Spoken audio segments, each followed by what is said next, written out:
E aí pessoal, como é que vocês estão? Tudo bem? Hoje eu vou falar um pouquinho sobre o filme O Túmulo dos Vagalumes. Então se liga aí.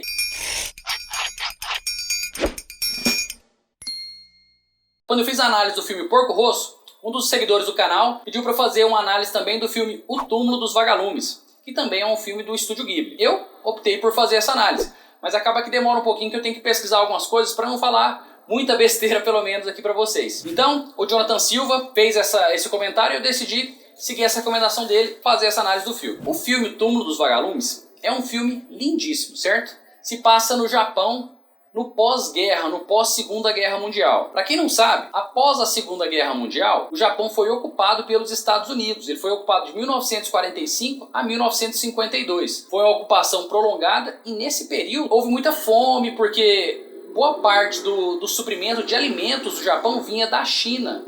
Porque, para quem não sabe, o Japão ocupou a Manchúria de 1931 até o final da Segunda Guerra Mundial, praticamente. Então, ele tinha colocado boa parte da produção de alimentos dele na China. Depois que perderam os territórios chineses, os territórios filipinos, os japoneses tiveram um período de escassez no território japonês, certo? E esse período de ocupação dos Estados Unidos, ocupação americana, foi um período de muita escassez alimentar no Japão. E é nesse período que se passa o filme, certo? O filme trata da história de dois irmãos, né? Um rapaz e uma menina mais nova. E eles estão tentando sobreviver. Eles são órfãos, ficaram órfãos após a Segunda Guerra Mundial. O pai falece, o pai era um militar e ele falece durante a guerra.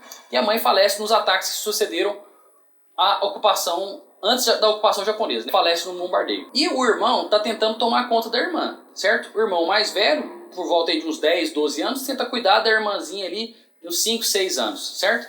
Tenta alimentar ela, tenta fazer o máximo possível para que ela fique bem. Uma das cenas mais bonitas, né, é quando eles conseguem capturar vários vagalumes e eles estão no abrigo antibomba. E os vagalumes ficam todos iluminando o teto do abrigo, fica parecendo um céu estrelado e é muito lindo, muito bonito. E o que acontece? Vagalume, na verdade todo inseto, mas vagalume, como sendo um inseto, tem a vida muito curta. Então no dia seguinte a irmãzinha acha todos os vagalumes mortos, né? E acaba enterrando esses vagalumes, falando um pouco sobre a brevidade da vida. Daí que vem o nome do filme. O irmão passa por diversos percalços. A tia dele, que ele em tese seria encarregada de cuidar dele, não é uma das melhores cuidadoras, não é a cuidadora que você gostaria para uma criança. Muito bem escrito o roteiro, o filme é muito bem desenhado, é muito tocante, assim, é difícil você não suar nos olhos, né? É difícil você não chorar vendo o filme. É muito emocionante mesmo.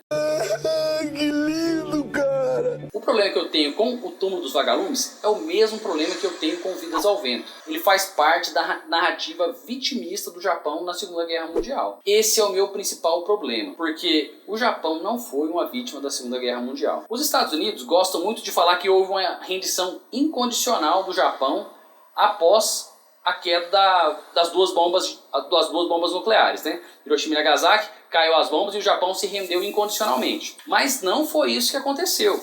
Não foi isso que aconteceu. Uma das condições fundamentais para o Japão aceitar a rendição foi que o Hirohito continuasse no poder, certo? Então, o que o Japão fez foi aceitar os termos do Tratado de Potsdam. Isso foi o que o Japão aceitou. Esse foi o tipo de rendição que o Japão fez. Muitos dos generais não foram culpados pelos crimes de guerra no Japão, pelos crimes de guerra cometidos durante a Segunda Guerra Mundial, e eles foram isentos. A família do Hirohito foi inteiramente absolvida de qualquer crime, certo? Não foi sequer julgada. Então, esse é o meu principal problema, porque, mais uma vez, você tem um filme que mostra o Japão como uma vítima da Segunda Guerra Mundial. O que mostra no filme é mentira? De forma alguma.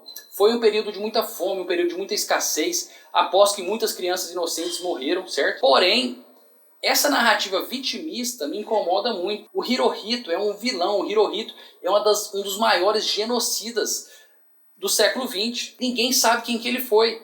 Ninguém sequer se importa com quantas pessoas ele matou. A gente tem uma narrativa eurocêntrica. Nossa história ela é eurocêntrica. Ela é centrada na história europeia e depois na história americana. Ninguém tá nem aí para a história asiática.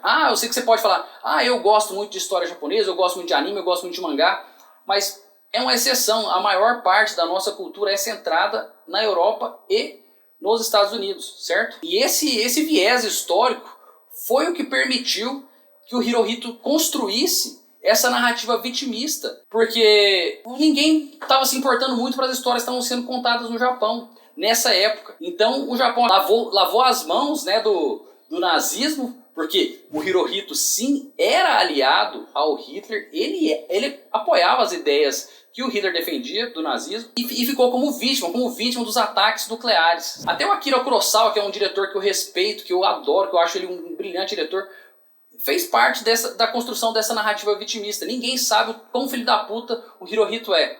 Quer saber? O próximo vídeo vai ser a história do Japão na Segunda Guerra Mundial. Vai ser sobre o Hirohito. Eu quero que vocês saiam do meu canal sabendo que o Hirohito foi um filho da puta. Pelo menos sabendo quem que é Hirohito e que o Japão é um vilão da Segunda Guerra Mundial. Eu fico possesso com o Japão. O Japão na Segunda Guerra Mundial foi o maior filho da puta. Por quê? Porque ele não foi punido. O Japão é o maior injustiçado da Segunda Guerra Mundial porque ele não foi punido. Sempre pensa em injustiçado quando uma pessoa é punida erroneamente, né? Mas e quando uma pessoa não é punida? Ele também é injustiçado. Essa pessoa que não foi punida e que deveria ser punida, ele é um injustiçado. Então o Japão, nesse sentido, é o maior injustiçado da Segunda Guerra Mundial. E no próximo vídeo eu vou falar sobre o Hirohito, vou dedicar exclusivamente a ele. Eu peço desculpas se eu falei pouco sobre o filme O Túmulo dos Vagalumes, mas essa narrativa vitimista tem me incomodado cada vez mais. Eu vou falar mais sobre o Hirohito no próximo vídeo. Vou falar exclusivamente sobre ele. Vocês vão poder aprender sobre a história do Japão, sobre a história do Japão na Segunda Guerra Mundial. E espero que vocês espalhem essa notícia, porque a gente precisa colocar o nome do Hirohito na lama. Um abraço a todos, tudo de bom e até mais.